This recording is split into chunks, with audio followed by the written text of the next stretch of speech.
ठीक बात है।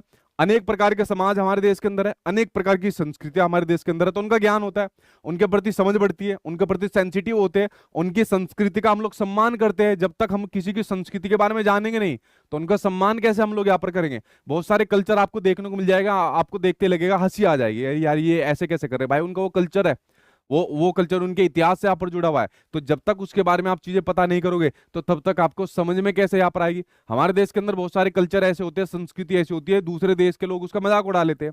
सांपों का देश यहाँ पर कहा जाता था हमारे देश के अंदर, लेकिन ये नहीं देखा जाता कि हमारे देश के अंदर कितनी ऐसी संस्कृतियां हैं जो पूरे विश्व के अंदर अभी तक देखने को नहीं मिली।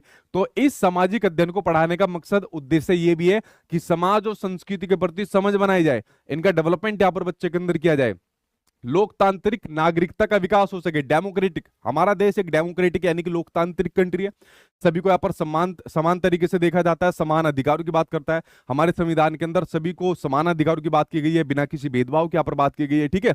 तो ये एक डेमोक्रेटिक प्रारूप को दर्शाता है कि भाई एक देश डेमोक्रेटिक कंट्री है, लोकतांत्रिक देश है, तो कैसे सभी में सद्भावना का विकास करना है, सभी को एक मानना है, उसी के आधार पर उनके सामने व्यवहार यहाँ पर करने हैं। तो डेमोक्रेटिक यानी कि लोकतांत्रिक नागरिकता का विकास तभी होगा जब आप लोग लोकतांत्रिक के बारे में पढ़ोगे। अगर आपको डेमोक्रेटिक का मतलब ही नहीं पता तो आप लोग क्या करोगे, कुछ नहीं पढ़ोगे। फिर आप लोग क्या होगे, भाई हमारा धर्म बढ़िया, हमारी जाति बढ़िया, हमारा जिला बढ़िया, हमारा शहर बढ़िया, फिर हमारा ही हमारा रहेगा।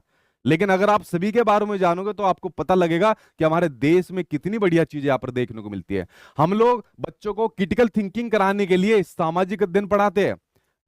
जैसे मैंने आपसे कहा कि इतिहास के बारे में कोई बात है तो आप लोगों के संबंधित कोई भी आपका इतिहास रहा होगा, चाहे आपके आर्थिक तौर पर हो, सामाजिक तौर पर हो, जातिगत तौर पर हो, धार्मिक तौर पर हो, भाषागत तौर पर हो, तो ये विविधताएं देखने को मिलती है सामाजिक विज्ञान के अंदर।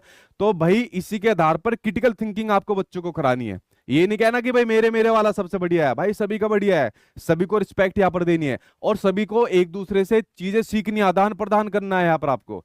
तो क्रिटिकल थिंकिंग बच्चों को आपको करवानी है इस सब्जेक्ट के अंदर, एनालिटिकल भी करवानी है, विश्लेषणात्मक, बात एक ही है दोनों की, ठीक है।